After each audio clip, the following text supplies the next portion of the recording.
పాకిస్తాన్లో టిప్పు పట్ల గౌరవ అభిమానాలు బాగా ఉన్నాయి. ఇది చాలా సహజం, ఎందుకంటే ఇతను ఇస్లాం కోసమే జీవించాడు, ఇస్లాం కోసమే మరణించాడు.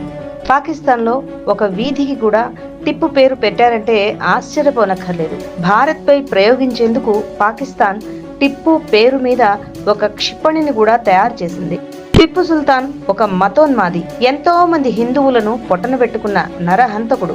నా విజయవంతమైన ఖడ్గము అవిశ్వాసుల నాశనం కోసం ప్రకాశిస్తోంది అని టిప్పు తన కత్తి పిడికిపైన చెక్కించుకున్నాడు. ఆ ప్రకారమే వేలాది మంది హిందువులు, క్రైస్తవులను తన కత్తికి ఎరచేశాడు.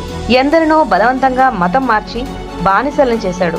మంగళూరు, కూర్గ్, కోయంబత్తూరు, దిండిగల్, కేరళల్లో టిప్పు మారణకాండ సాగింది. టిప్పు సుల్తాన్ సైనికులు మైసూర్ దగ్గర మేల్కోటేలో మాండ్యం అయ్యంగార్ సమాజాన్ని చుట్టుముట్టి 800 మందికి పైగా ప్రజలను హతమార్చారు. ఈ ఘోరాన్ని తలుచుకుంటూ ఇప్పటికీ మాండ్యం అయ్యంగార్ సంఘం దీపావళికి ముందు రోజైన నరక చతుర్దశిని జరుపుకోవడం లేదు. టిప్పు సుల్తాన్ జీవితమంతా ఇలాంటి రాక్షస కాండతోనే నిండి ఉంది.